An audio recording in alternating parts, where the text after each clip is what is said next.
Grinning perplexedly, Nicanor Ivanovich, without noticing how, found himself at the deceased's writing desk, where Koroviev with great speed and dexterity drew up a contract in 2 copies.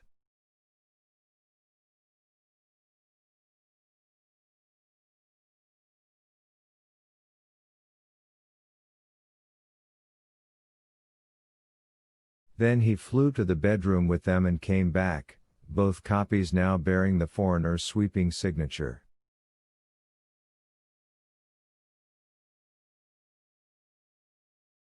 The chairman also signed the contract. Here Koroviev asked for a receipt for 5. Write it out, Nicanor Ivanovich. 1,000 rubles, and with words somehow unsuited to serious business, bin, savai, dry, he laid out for the chairman 5 stacks of new banknotes.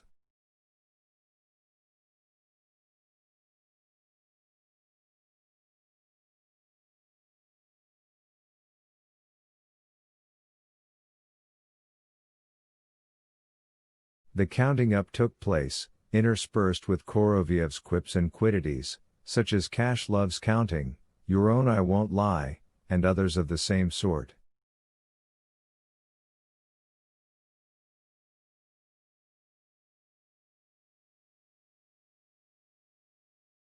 After counting the money, the chairman received from Koroviev the foreigner's passport for temporary registration, put it, together with the contract and the money, into his briefcase, and, somehow unable to help himself, sheepishly asked for a free pass.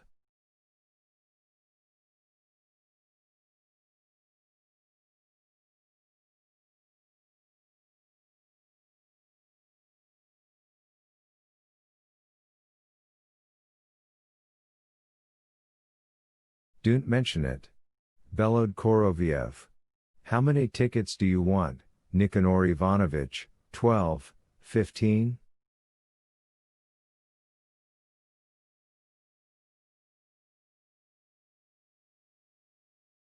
The flabbergasted chairman explained that all he needed was a couple of passes, for himself and Pelagia Antonovna, his wife.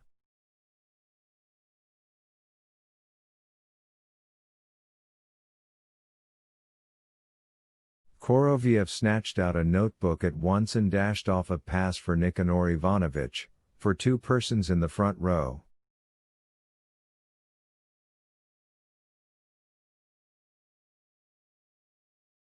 And with his left hand the interpreter deftly slipped this pass to Nicanor Ivanovich, while with his right he put into the chairman's other hand a thick, crackling wad.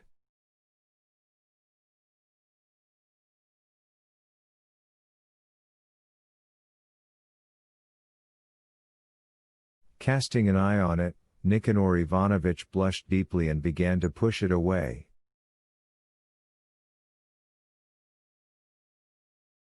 It isn't done, he murmured. I won't hear of it, Koroviev whispered right in his ear. With us it's not done, but with foreigners it is.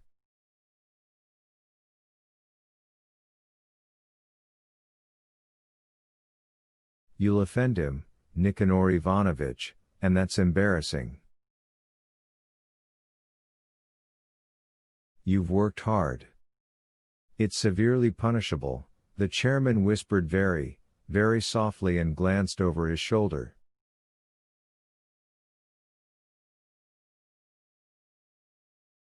But where are the witnesses? Koroviev whispered into his other ear. I ask you, where are they?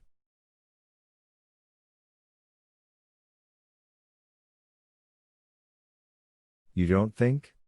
Here, as the chairman insisted afterwards, a miracle occurred, the wad crept into his briefcase by itself.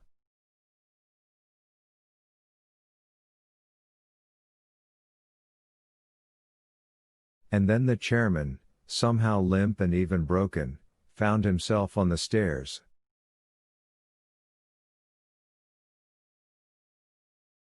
A whirlwind of thoughts raged in his head. There was the villa in Nice, and the trained cat, and the thought that there were in fact no witnesses, and that Pelagia Antonovna would be delighted with the pass.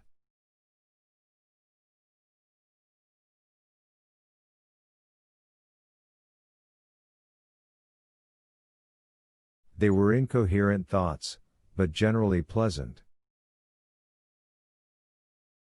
But, all the same, somewhere, some little needle kept pricking the chairman in the very bottom of his soul.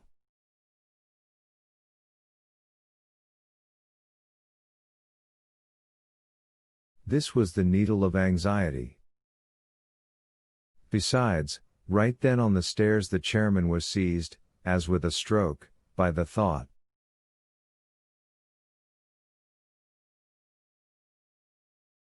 But how did the interpreter get into the study if the door was sealed?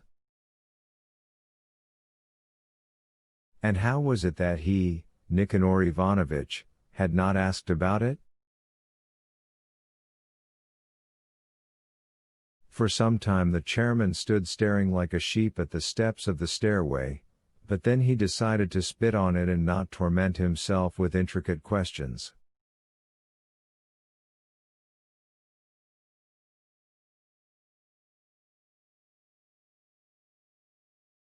As soon as the chairman left the apartment, a low voice came from the bedroom. I didn't like this Nikanor Ivanovich. He is a chiseler and a crook. Can it be arranged so that he doesn't come any more? Monsieur, you have only to say the word Koroviev responded from somewhere, not in a rattling but in a very clear and resounding voice.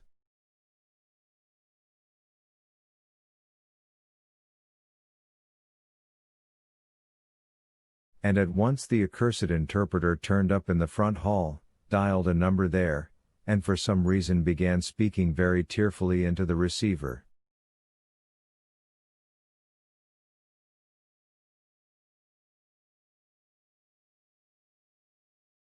Hello. I consider it my duty to inform you that the chairman of our Tenants Association at number 502 bis on Sadovaya, Nikanor Ivanovich Bazoy, is speculating in foreign currency. At the present moment, in his apartment number 55, he has $400 wrapped up in newspaper in the ventilation of the privy.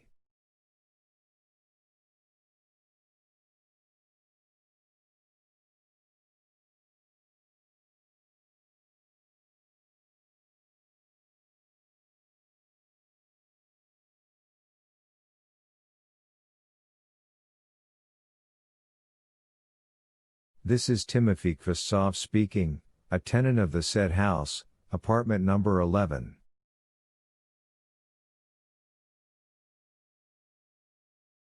But I adjure you to keep my name a secret. I fear the vengeance of the above stated chairman. And he hung up, the scoundrel. What happened next in apartment number 50 is not known, but it is known what happened at Nikanor Ivanovich's.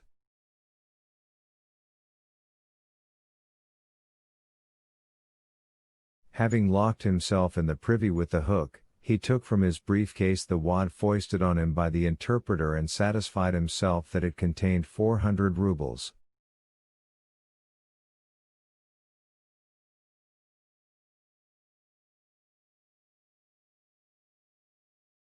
Nikanor Ivanovich wrapped this wad in a scrap of newspaper and put it into the ventilation duct.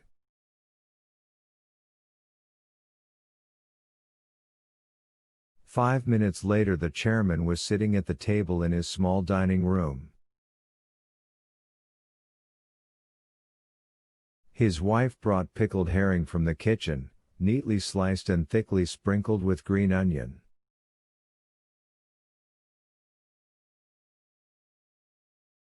Nikanor Ivanovich poured himself a dram of vodka, drank it, poured another, drank it, picked up 3 pieces of herring on his fork, and at that moment the doorbell rang.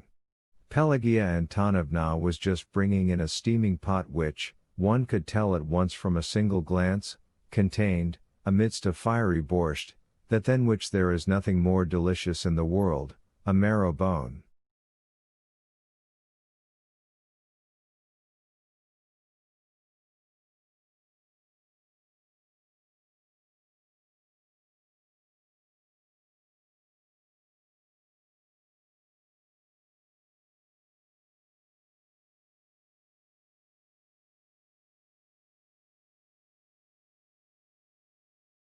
Swallowing his spittle, Nicanor Ivanovich growled like a dog.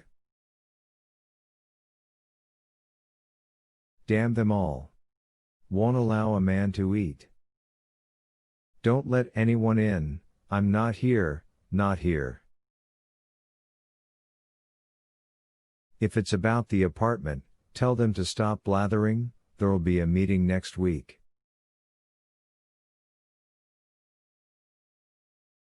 His wife ran to the front hall, while Nicanor Ivanovich, using a ladle, drew from the fire-breathing lake, the bone, cracked lengthwise.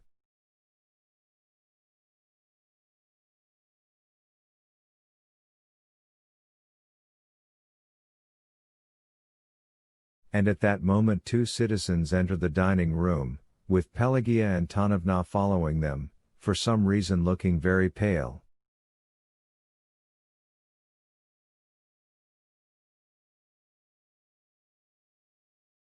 Seeing the citizens, Nicanor Ivanovich also turned white and stood up.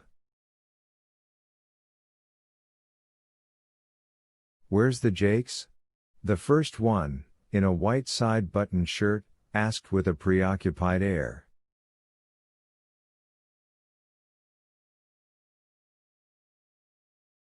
Something thudded against the dining table. This was Nicanor Ivanovich dropping the ladle onto the oilcloth.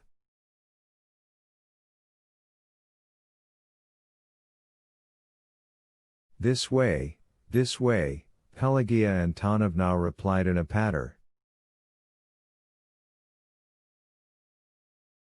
And the visitors immediately hastened to the corridor.